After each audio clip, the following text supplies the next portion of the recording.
All right, everyone. It is Friday, and you know what that means. It is time for Manufacturing E-commerce Success. I am one of your co-hosts, Damon Pistolka.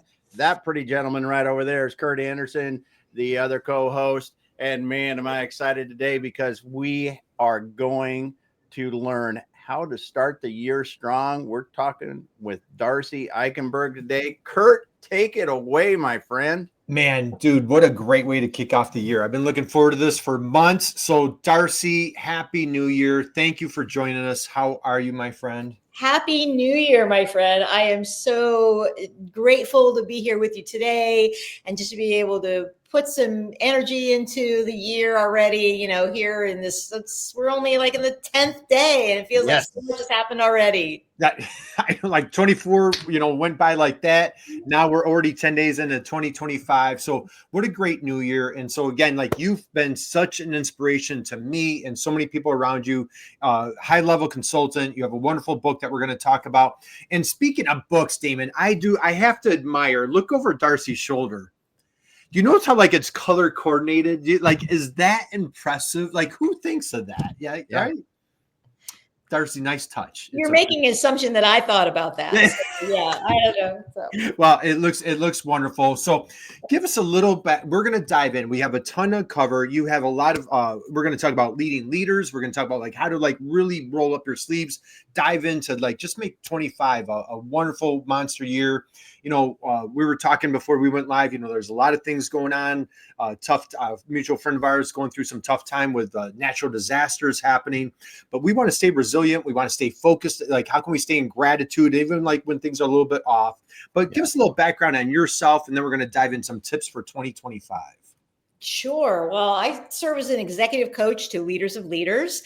That really means the people who have teams where those teams are responsible for groups of other people, departments, other parts within a company, because that leader level is where it gets complex, right? Where there's no one right answer.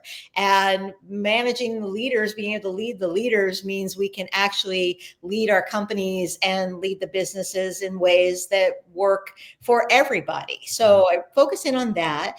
But I also do speaking. And again, you mentioned my book, Red Cape Rescue, Save Your Career Without Leaving Your Job. So I do executive coaching around some of those topics as well. Yeah, I love it. And I see you've got your book right over your shoulder. And what I did is I dropped your website in the chat. So guys, drop us a little note. Let us know that you're out there. Connect with Darcy on LinkedIn. Do yourself a favor and stop by her website, Red Cape Revolution. What a phenomenal name. That's the name of her book. Strongly encourage you, welcome you, invite you. Grab her book. She also has a free guide on her website. So stop by her website, check it out, see what she has going on. So, all right, one more question for you before we dive in. Red Cape Revolution. How love it. Where did you come up with this brilliant name? Yeah, so Red Cape Revolution came out of that feeling when you were a kid and you'd grab a towel or a sheet and you'd wrap it around your shoulders and you felt strong, you felt confident and in control. And when I was looking at what was going on in my coaching business and with the clients that I was working with and the situations that were coming up, I realized, wouldn't it be great if we could feel like that red cape feeling all of the time? And so many things in our workplace environment seem to push against that. So do we need a revolution? Do we need to think differently? And so that's where Red Cape Revolution came from, of everything that we do is try to make every person feel like they are in their superpower space, that they can soar, because I truly believe that it's time for the revolution in that, because when each of us is in our superpower space, we feel like we can soar, work at our best and highest use for the things that are needed, then that helps everybody. It lifts everybody up. And our world has a lot of problems and challenges right now. Mm-hmm. And so we need everybody to be bringing their superpowers to work, to wear their red cape now more than ever. Well, I love it. And you always bring just such a high level of inspiration, a contagious enthusiasm, which I just love. It's why you're so successful. So I want to dive in. Let's talk about, so we want to talk about leading leaders. Before we go there, let's speak to like maybe like the solo marketer or solopreneur out there. So, you know, 2024, maybe it went okay, maybe not as good as they wanted it to, or wherever. But it's always funny, like, you know, Damon, we were talking about this on Monday, you know, on our live show. If it's June 1st, I don't feel like I'm resetting. It's just a new month. But when it's January 1st, we feel like we're resetting a new start. I can be a new me. You can be a new you. So Darcy, let's start with like the solo marketer, maybe the solopreneur. What are some things that they could roll up their sleeves and like really kind of juice up, spice up 2025? What are your thoughts there? Yeah, well, to really be able to start the year strong for anyone, I think no matter what your role. And I think that when you are a leader, even if you're a solo, you are actually leading your clients, right? You're leading other leaders in many ways. And so recognizing first that to remove the pressure of the beginning of the year, because there's, to your point, there's no real magic in the calendar turning over. Like we could actually choose to hit reset any time that we want. Any day. So, you know, remembering that just because we're sitting here on January 10th, just because I didn't get moving on my goal on the 2nd or the 6th, doesn't mean I have to wait until beginning of February, or that I have to wait until, you know, like the next quarter begins. Like I can choose now. I get to choose to start moving forward on anything. So I think there's the first part around recognizing that, you know, that I can move forward on the things that I want. I think there's also the piece around starting the year strong, where, especially for someone who is solo, of recognizing not just what didn't get done or where we had a gap, because that's where our brain normally goes, right? But what are all the things that worked in 2024? Like, where did we shine? Where were we wearing our red cape? And take a little time to brag on ourselves, you know, even if it's just on a piece of paper to ourselves. But I just find it's too easy to skim over the good things. And even if the good things have been going on year after year, it's like, yep, I'm doing this same work with this client again. Like, we can't take that for granted. Yeah. You know, I mean, the things that are working, they're working for a reason. They are working because you're making them work. So I think it's super important to be, and to not just know it, but to write it down, to make the invisible visible, right? To look at it and say, yes, this is a good thing that happened in 2024. I'm proud of this. I'm grateful for it. I want to keep it moving, or I want to shift it and change it for 2025. But recognizing where we've been and not just the gaps, I think recognizing where the progress has been is super important. Yeah. So what do you have, Damon? Because I have a question for her. Go ahead. Well, and I mean, that's I think someone even, was it Jay Shetty or somebody wrote focus on the gap, not the gain, or something. The gap like and that. the gain. Yeah, I think. I mean, that is it's such a natural thing for us to do. Oh, we ended up $2 short, or ended up 10 seconds short in our race, or whatever it is. And really, you look back and you go, I made a lot of progress from where I was at until where I'm at now. Yeah. And I think that reflection is critical, because we get to the end, and like you said, we're always looking, we didn't make it again, blah, blah, blah, blah, blah, whatever you want to talk about. It didn't make my weight goal, or whatever it is.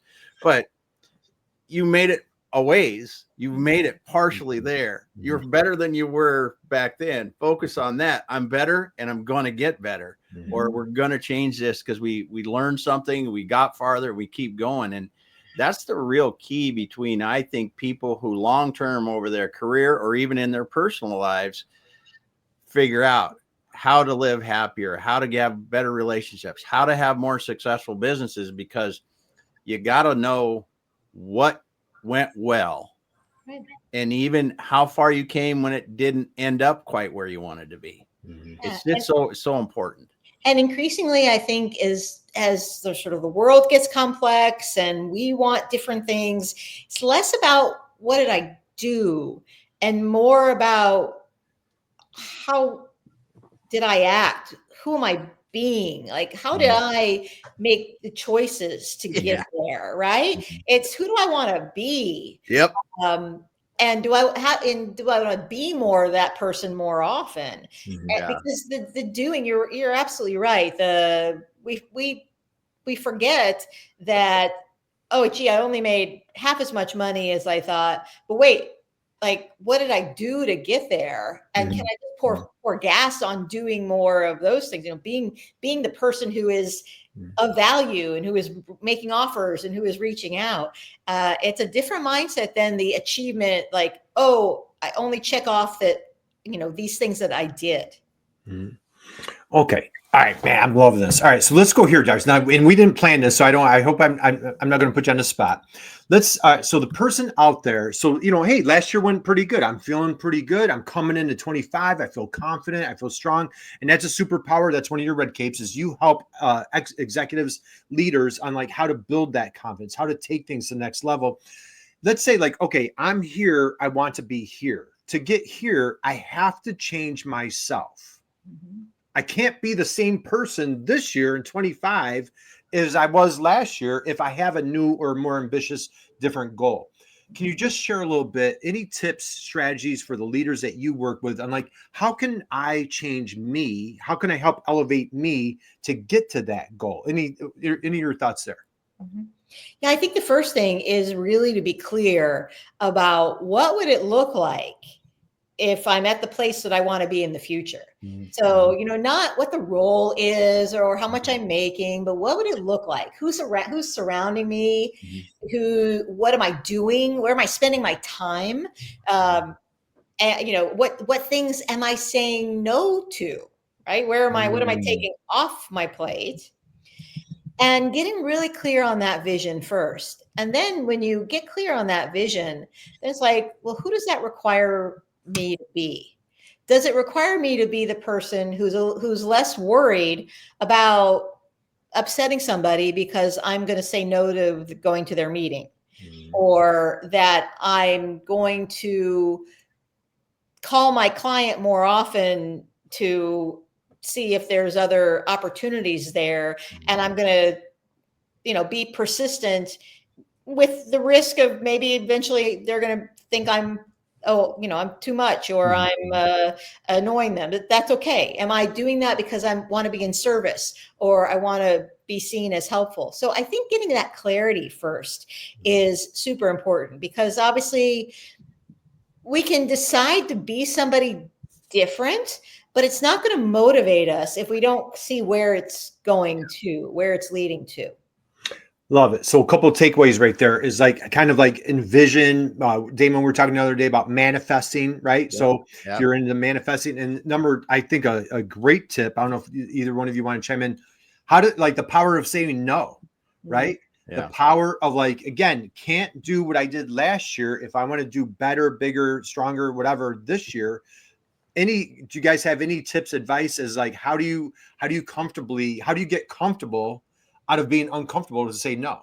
Darcy and Damon, what do you have? Well, I want to just comment on what Darcy said, because the first thing that I think some people run to when they're thinking about what's it look like when I next level, as Kurt asked, and you have to stay away from money, I think, because everybody goes, well, if I made, 300,000, 500, whatever the number is in their world that they want to make, 150,000, doesn't matter. It's not the money. Right? The money, if you're going to move forward, you should almost assume that your money's going to come with you. That will be.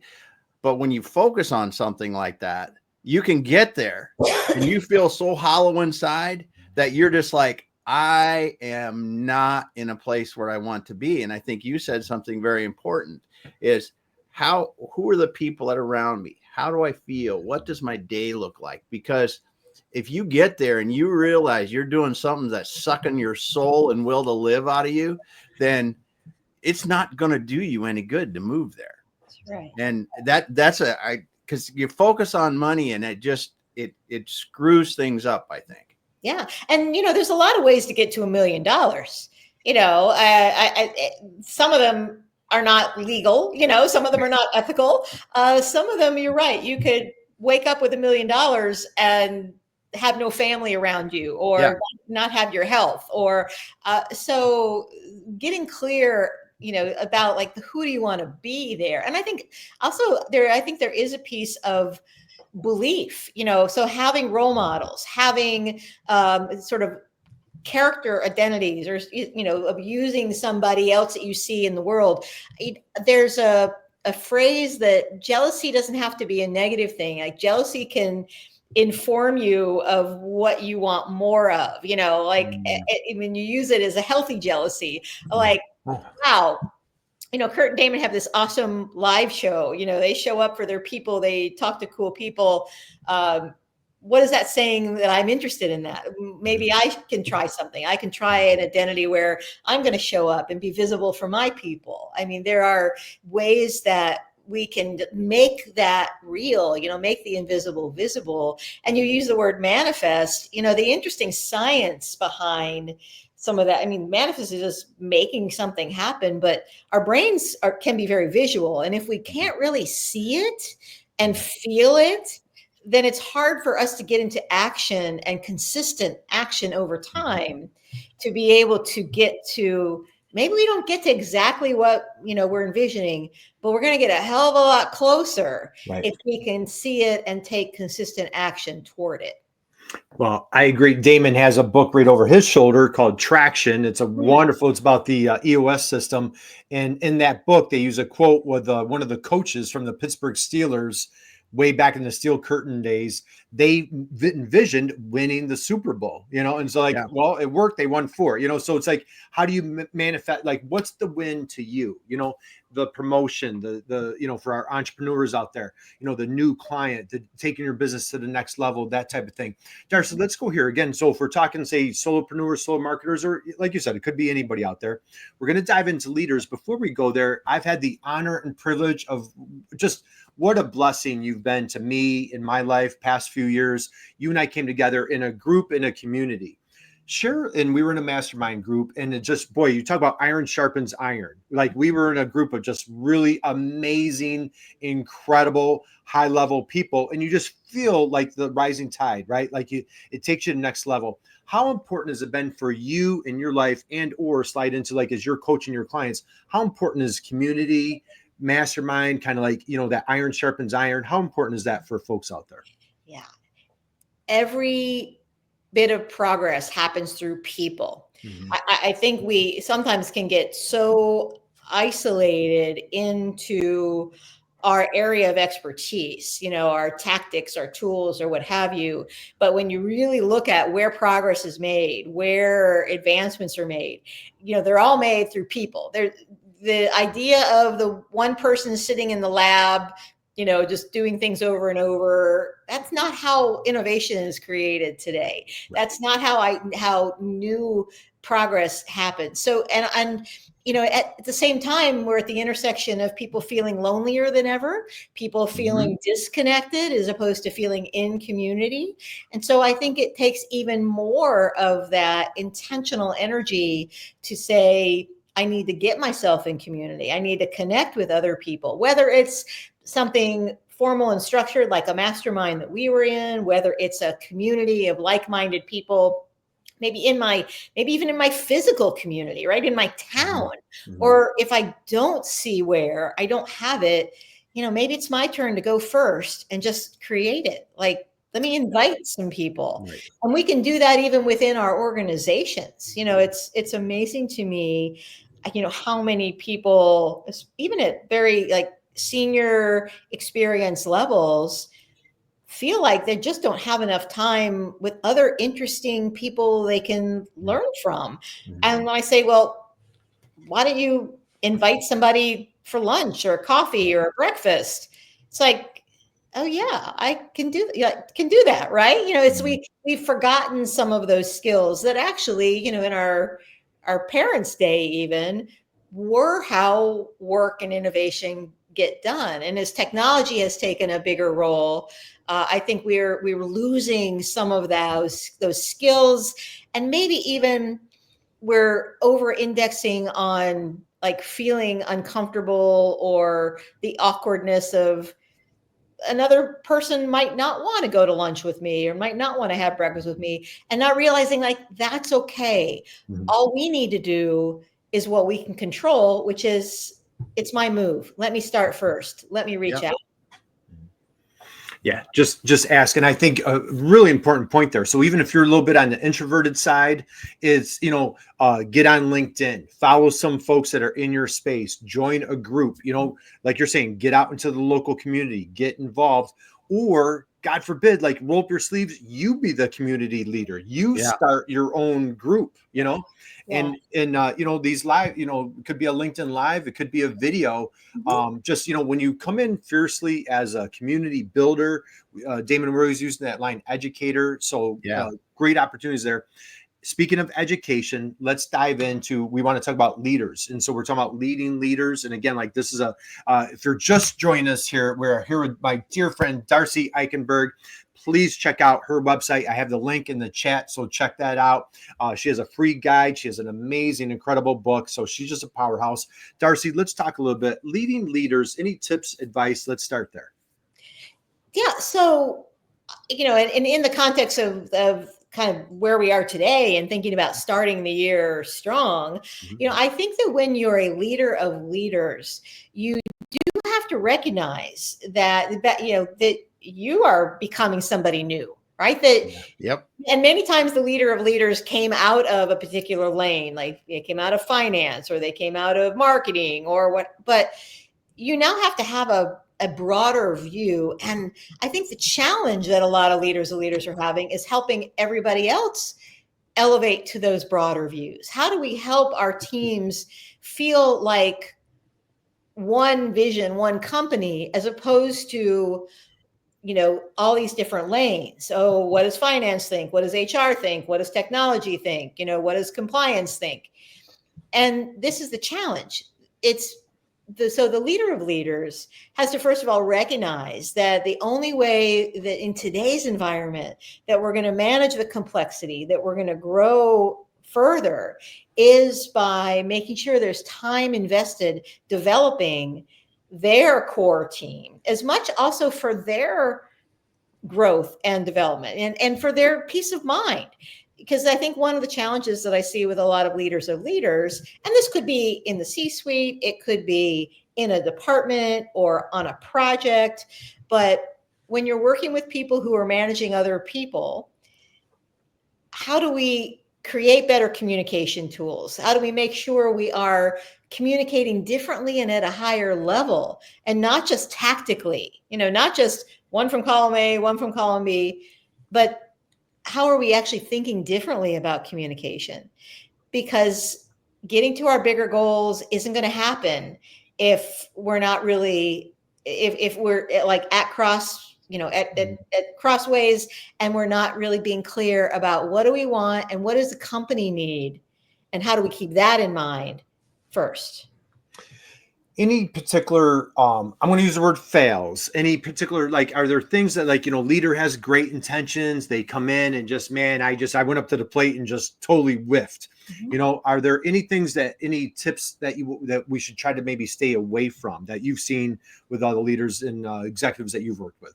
I think the biggest thing that somebody can be aware of right now is the failure to stay consistent, because this time of year, we get really excited and we're like, oh, I'm going to have a team offsite and we're going to get super clear on where we are for the year. And we're just going to drive our goals and we're going to kill it. And we're going to, do check-ins on a regular basis. And I'm going to develop my successors or my key leaders. And then life happens. And then everything's coming at us and we're responding to every single shiny object. And then it's like somebody says, oh yeah, it's the third quarter.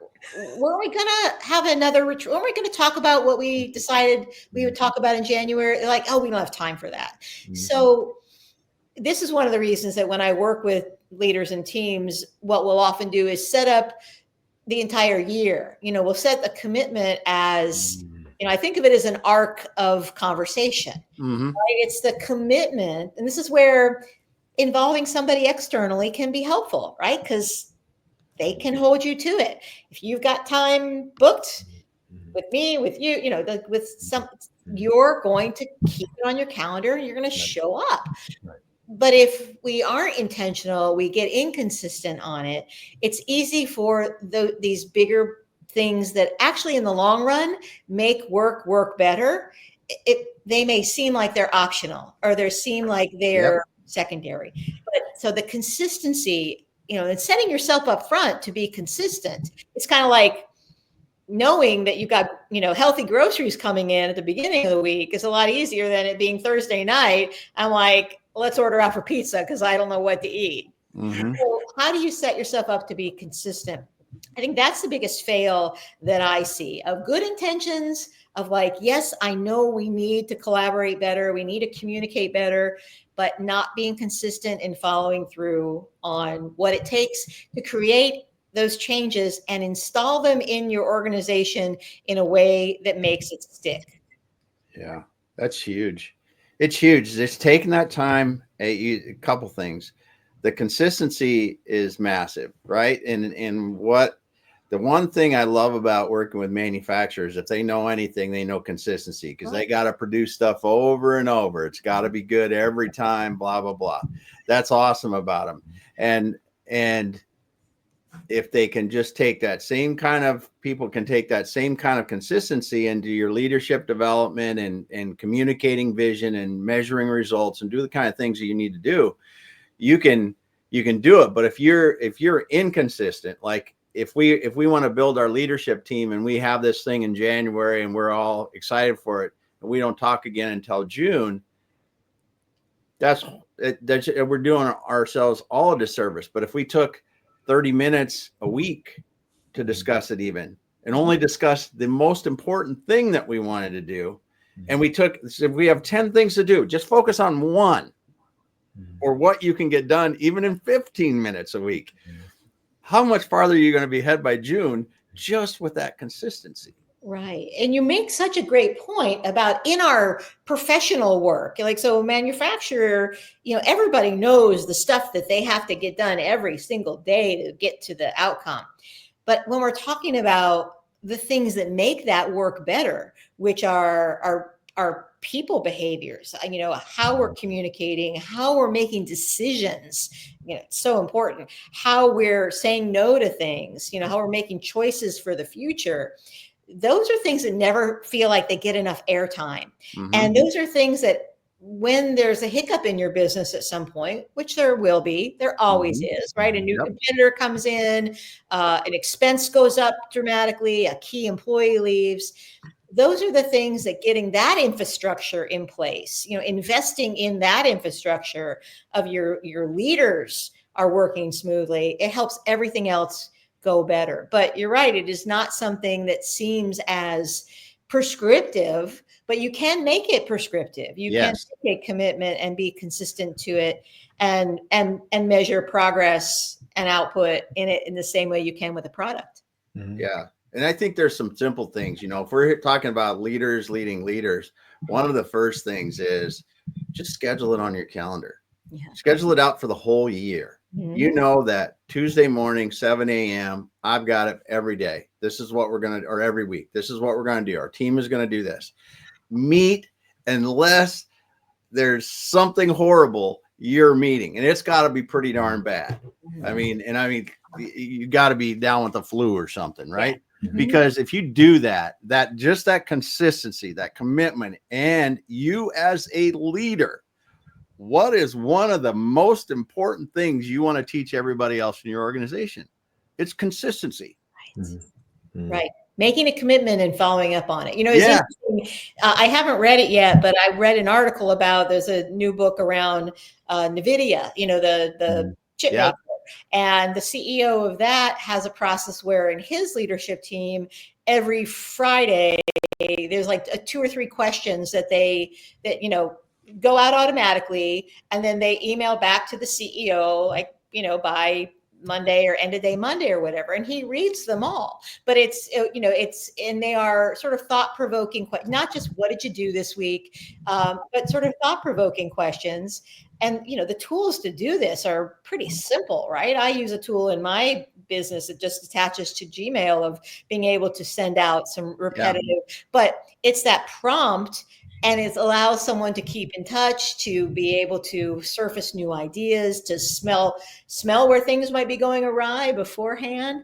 It just doesn't take a lot of time, but it's just consistent practice. It's just an agreement of this is how we do things here. We check in, we share these updates in this way, and not compromise on it and not give in. Because you mentioned one-on-ones, and so many times I've had people say, "Oh yeah, we used to do one-on-ones, but then we give away our time to what feels more urgent instead of, what we know is important." Or the one-on-one turns into the task list as opposed to the, hey, how's it really going? Like, what do you need from me? Like, tell me, let's talk about the things that are difficult. Mm-hmm. All right, absolutely, man. I'm taking tons of notes. So, all right, see somebody out there. So again, Happy New Year to everybody joining us. We're here with Darcy Eikenberg. Please do yourself a favor. Connect with Darcy on LinkedIn. Check out her website. We've got it in the links below, Red Cape Revolution. And we are just having a dynamic conversation. So, if you don't deem yourself a leader, well, maybe you're a leader at home, you're a leader with your family, you're a leader with loved ones. And now we're talking, Darcy, as you said, even leading clients. Okay. Mm-hmm.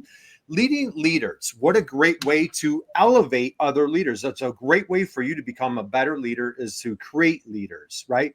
And so for those entrepreneurs that do have employees, do have 30, 40, 50 employees, we're talking to them a little bit. Let's dive into creating leaders. Okay. So we're leading leaders. How do we help? I don't know, shamelessly or just be that go-giver, but what are some tips, advice, strategies that you give to your executives on how can we help elevate and raise other leaders? Mm-hmm. Yeah. First of all, I think we have to recognize who we are and where our natural tendencies are, because I think it's very common to want to grow others in the same shadow of who we have been. That's a great point. Right? I always say self-awareness is the new leadership superpower. That wait. Time out. Stop for that one. Darcy, you know what's coming. That was a drop the mic right there. Could you please repeat that? Sure. Self-awareness is the new leadership superpower. If we don't know who we are and where we are, it's hard to see the differences that are out there and where we might be biased on something, where we might be over-indexing on a skill that we're really proud that we have, but not recognize that someone else may have different skills. So knowing where we are first allows us then to kind of flip the same process to understand where other people are, and to not see immediately, oh, they have gaps because they're not good at speaking in front of large crowds, or they're not good at whatever, but to recognize how do I help them from where they are grow into the kind of leader that they need to be, and also that they want to be. Yeah. So these are different types of conversations that I think a senior leader, a leader of leaders can have to be able to grow leaders, and almost even paint a future picture for them. Not like, here's the role that you'll have, but to really mirror back. If you see great things in somebody, don't dismiss the fact that hearing to say, I noticed how you managed that project team, and I was really impressed with how you dealt with the conflict that came between IT and product. And those are really great skills that we need more of in the organization. Like that kind of stuff can sometimes feel, I've heard a lot of leaders that I've coached say, I feel like embarrassed or goofy to say it. It feels so like movie of the week, but people remember that if it comes from a genuine place. Yeah. People remember that. And people don't know you're watching. And when you catch people in the act of doing things you want to see more of, what happens is you get more of it. Yeah. And I can't agree with you 1,000,000% about being a leader and leading other leaders, and the difference in what you need to talk about when you're building leaders and leading leaders. It's not like leading a group of technical people that we have an objective, we're going down the road, we're doing this. It has to move into the culture kind of things when you do talk about recognizing good things. It talks about communicating and ensuring values are shared across the group. And you go, as leaders are promoted in a lot of organizations because they're technical prowess, or they're able to be more efficient than other people, all these kind of things. But when you switch into the point to where you're leading other leaders, that's all kind of, it's good to know, but that's about it. Yeah. Because you have to try to be building the culture and make sure your culture includes the values that are shared, that the ownership, everyone else wants to make sure are communicated out in the organization through and to the customers. And it's a completely different feeling because you have to do that. And it just drives it, coming from a technical background, I still kind of suck at it. But when you do it, it's what makes the difference. It's what helps those leaders develop into the leaders they want, because they'll figure out that you will get them the technical skills. I mean, you will get the technical skills, but the people skills, the values, the how we really treat each other is huge.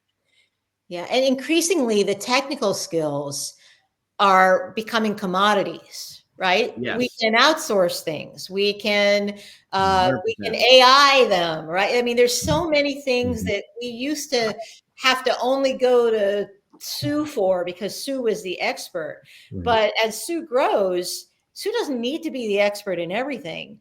She needs to be able to connect what her group does to the broader goal of the company. And you're right about when we think about, values and culture, I always say culture is just the way we do things here. And so as a senior leader, as a leader of leaders, keeping clear and consistent on the way we do things here and being very overt,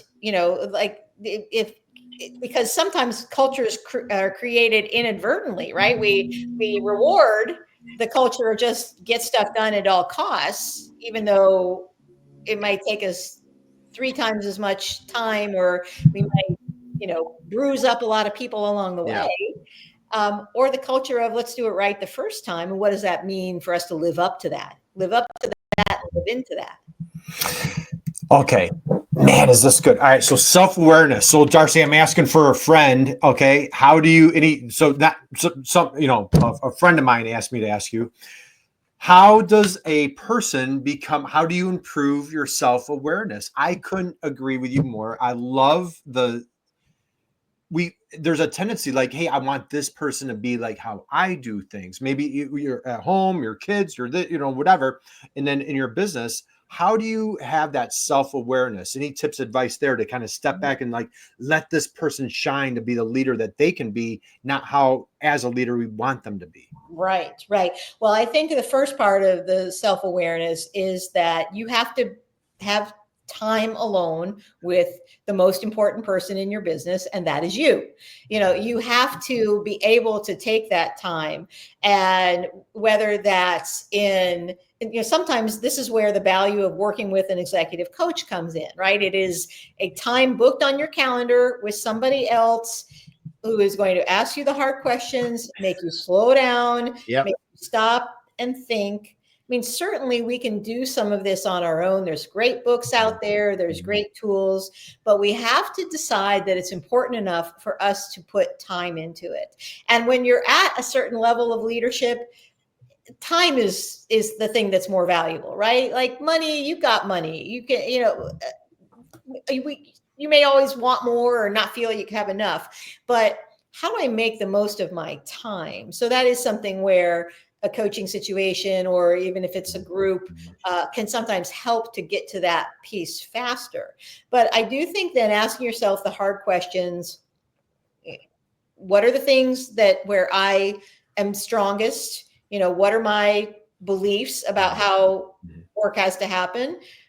What are the things that I know are I hate to talk about weaknesses, but there are things that I know that are outside of my superpower space, right? The things that are that hit my hot buttons, the things that are just where, I like to look the other way when those things happen. Knowing those things about ourselves can then help us recognize also too, and even things you mentioned, Damon, before, values.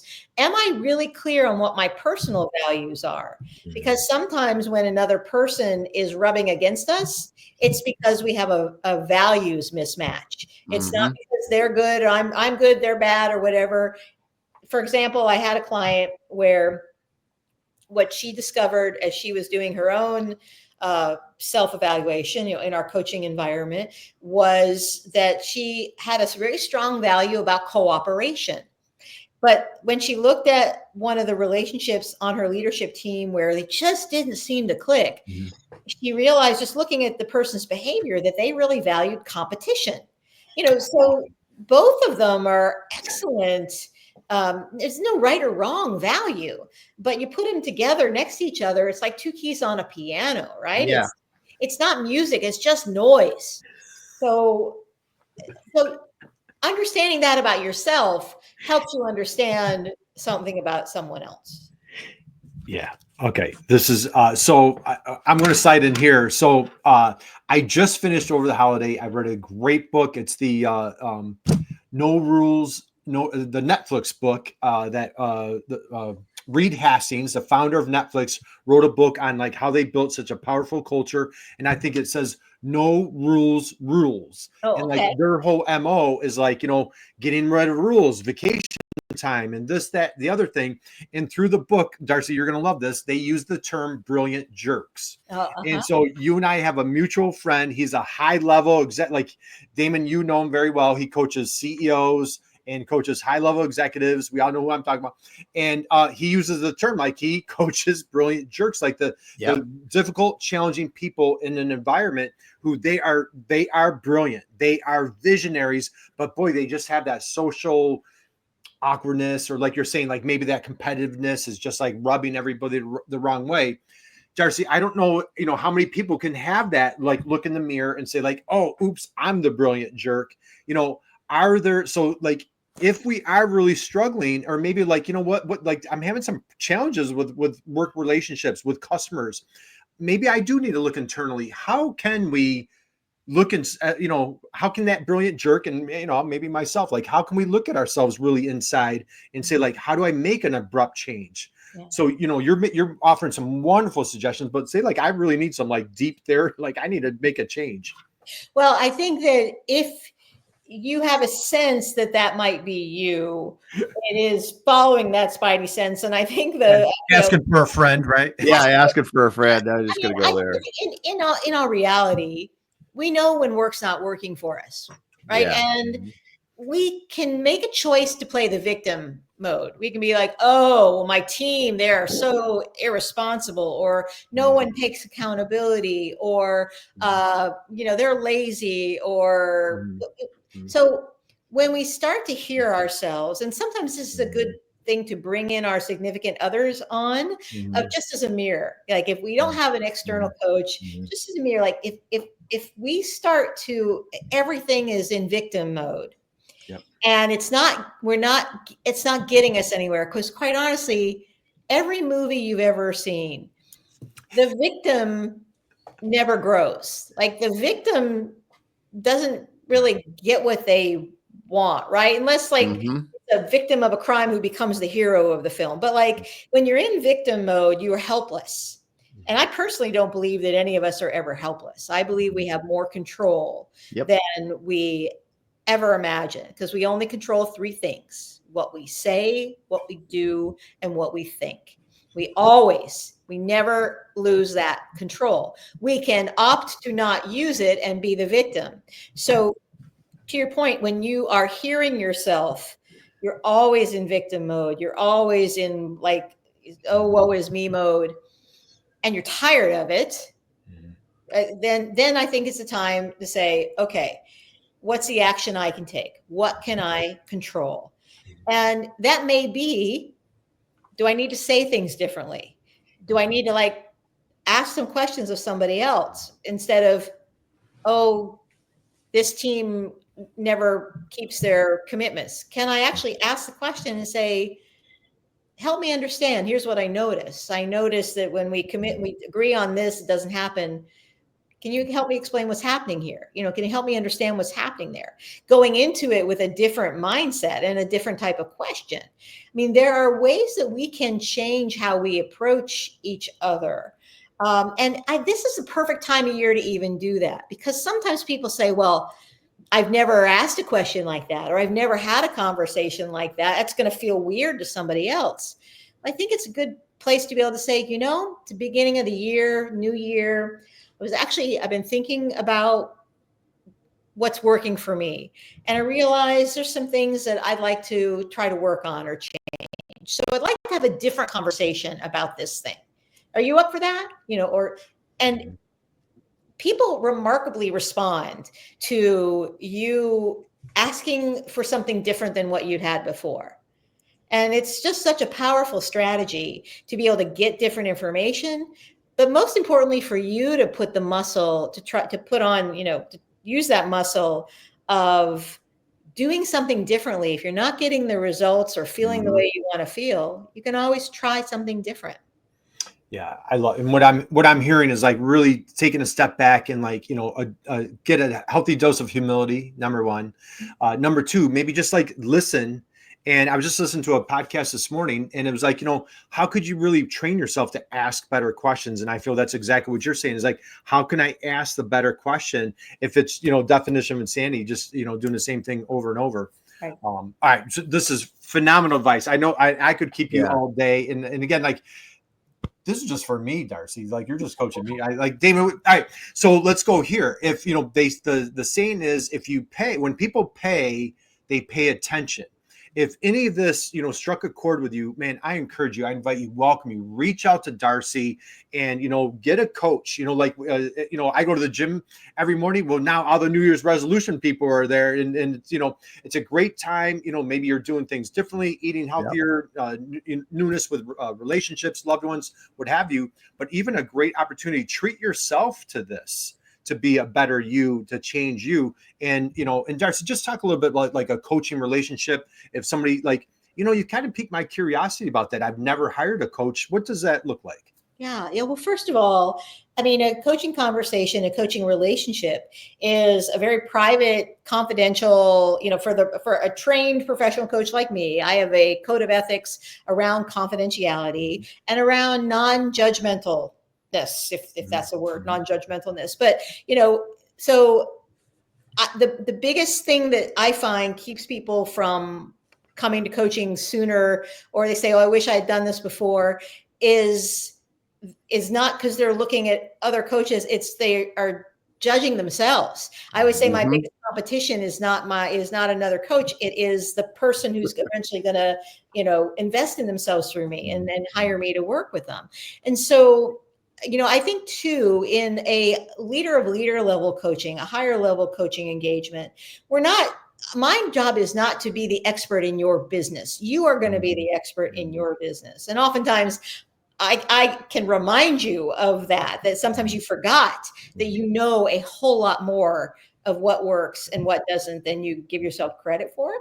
But my job is to help you become who you want to be to get to where you want. So, I don't have an agenda in it. I don't have a prescription of like, here are the 5 steps that you take. It is really customized. It's very bespoke to what you want. And if you don't know what you want, that's great. You don't need to know what you want. That's part of the work. And so somebody who is feeling like, I'd like to have some support. I don't know exactly what it could look like. The first step is just to schedule a consultation. And people can go to my website at redcaperevolution.com. You can go to askdarcy.com and just schedule a consultation from there. And then we go from there. My job is to be the guide. And if I'm not a fit for you, if it feels like I can't help you, my ethics say I will let you know. Or if there's a budget concern, I have classes and other things that are online that are different budget friendly, but it's really an investment in your future. And so often we invest in our business in so many ways. We don't really invest in ourselves quite enough. And customized executive coaching can be a way that you can really invest now that pays off for years ongoing. Yeah. Yeah. Because that's the thing about personal development work. It pays forever. Every time you learn something new, it can pay off from then on. So. Yeah, and no matter what happens to any economy, to any marketplace, to any country, to any political system, no one can take away from you the things that you've invested in yourself, that you've learned, that you can apply, because all we have is, our human brains and what we can bring to the world. So those are investments that pay off a long time. Yep. Another drop the mic right there, Darcy. So, all right, we're going to wind down. This was, man, I don't even want this to end, Darcy. So, all right, we mentioned Red Cape Revolution. Strongly encouraged, guys, grab Darcy's book. It is a powerhouse book. She's all over the place. You're doing some lives periodically. You're on LinkedIn, super active. Any other, anywhere else that people need to find you where you're hanging out? Yeah, if you pick up the book Red Cape Rescue, Save Your Career Without Leaving Your Job, and actually I think through this weekend the ebook is on sale for kind of a New Year's sale. I think it's like 99 cents, so it's a great deal. Oh, wow. And if you have it, then also there are some other bonus resources that you can sign up for in it. And I also have a weekly newsletter that I send out to my insider community, and that's free for anybody at redcaperevolution.com/insider. And so you can sign up there, and that's every week I share little stories and ideas and strategies that I don't share on social or any other place. Awesome. And Darcy, are you comfortable? I have your guide pulled up. Can I show everybody your guide real quick? Absolutely. Let's take a peek real quick. And how about, can you guys see that right there? The guide is confident. Yep. So, all right, Darcy, just sure. And so again, if you go to Red Cape Revolution, right at the top, it's going to say, click here for free guide. Just talk a little bit about the guide here. I love this. What to say to build confidence? What do we have here? Yeah. So a lot of times we are feeling like we want other people to be more confident in us. We want to feel more confident. We don't know how to start. So one of the things this guide does is give you language. It gives you scripts. It's like, in this situation, say this. So for example, we're talking about the situation where, I might want to try something different or have a different conversation with somebody. I give you the words to get that started. And again, having the right words to launch into a conversation can often help us feel confident and not come across and feeling like we don't know what we're doing, or sometimes if we don't know what we're doing, the way that we say it helps people feel comfortable that what the conversation is going to be. So that's a tool that's available for free at redcaperevolution.com. And I think right now we've got it at the top of the website. There's also another tool that we have. It's a year-end wrap-up tool. And so any of those, and someone can message me on LinkedIn, our year-end look back. Anybody can message me, and we can also send those to you. And that's really more of a self-reflection. We were talking about being able to just reflect on our own. That's a tool to kind of take you through what went well last year, and where do you want to be going forward? Yeah, I think